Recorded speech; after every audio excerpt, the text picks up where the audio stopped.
they must be accountable to the people who they are leading. And they must be responsive.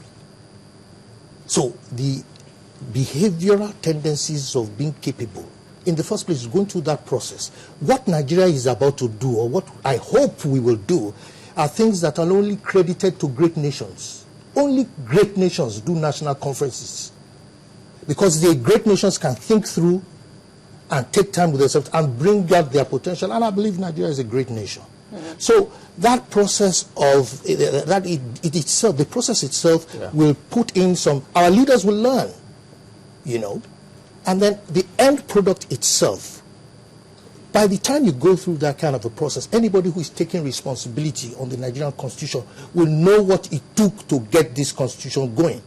Other than the Constitution we have, where a couple of guys sat down and they signed off on it, and we're stuck with it. You know, who's the people will be intrigued that, you know, your optimism hasn't been dampened, even by the fact that they were saying that the outcome of this will go to the National Assembly. What we've seen... I didn't say the outcome. It's not the outcome. The National Assembly will partner in ensuring that this process is structured.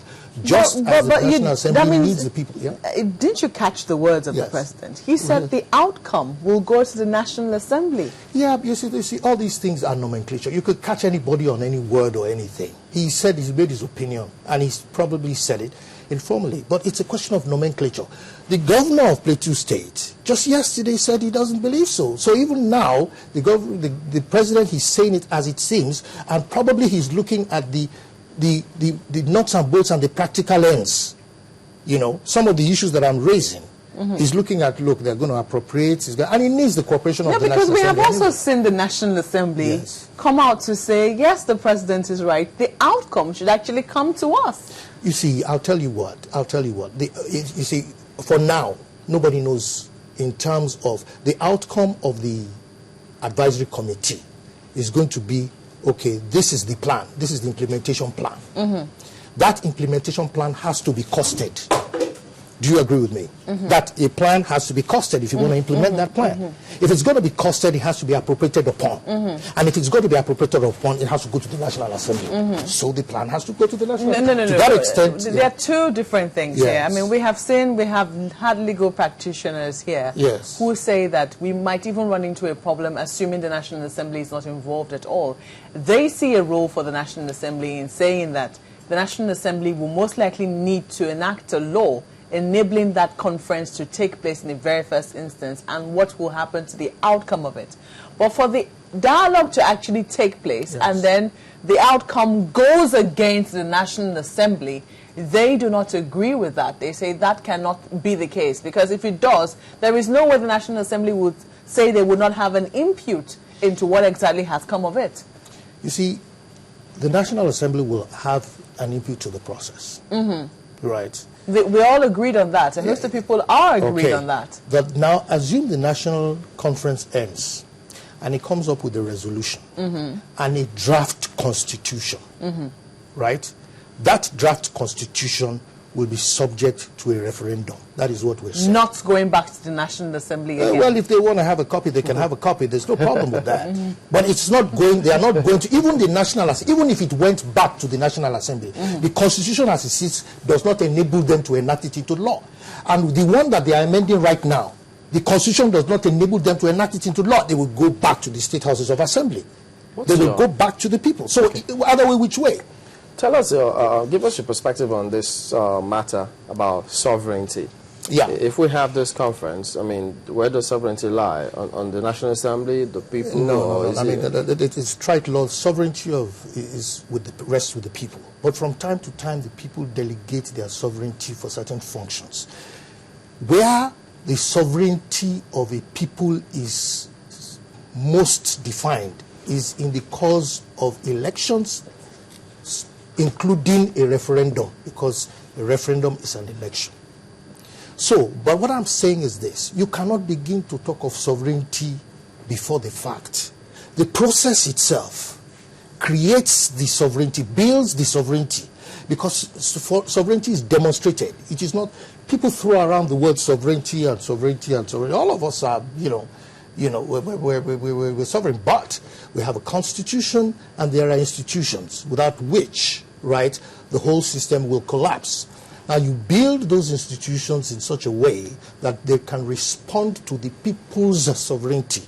You don't, and this is why I'm saying the National Assembly cannot close the door on the people.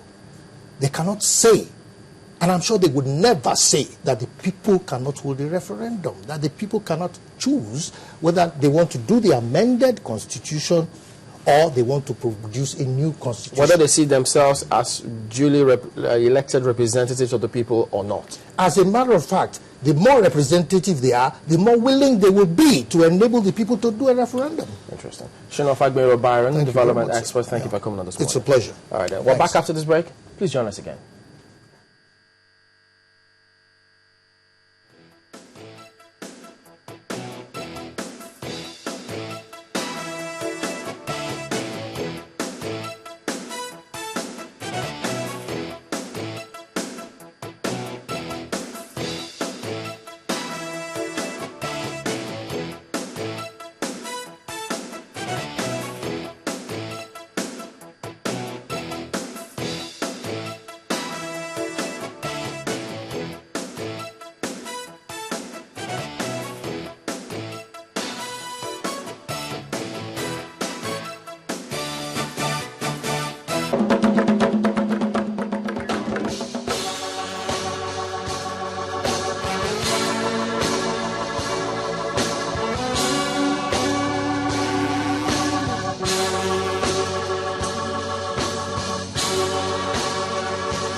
Nigeria Elite Business Award.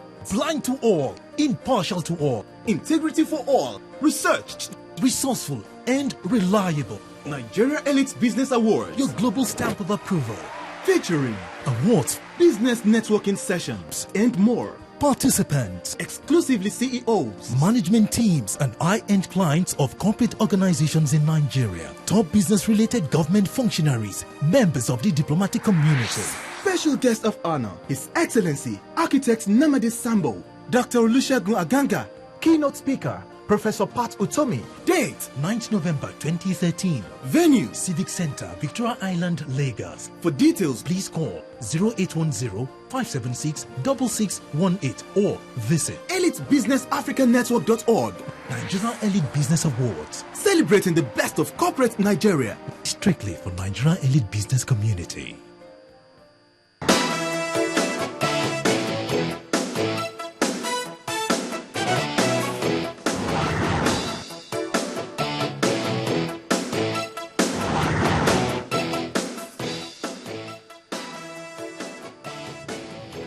Minutes tonight. It's Mr. Bola Bakare's views we'll be getting on next. He's a public affairs analyst. Thank you for coming on this morning. Well, this debate, or not to debate, still making the rounds everywhere. What do you think of this one?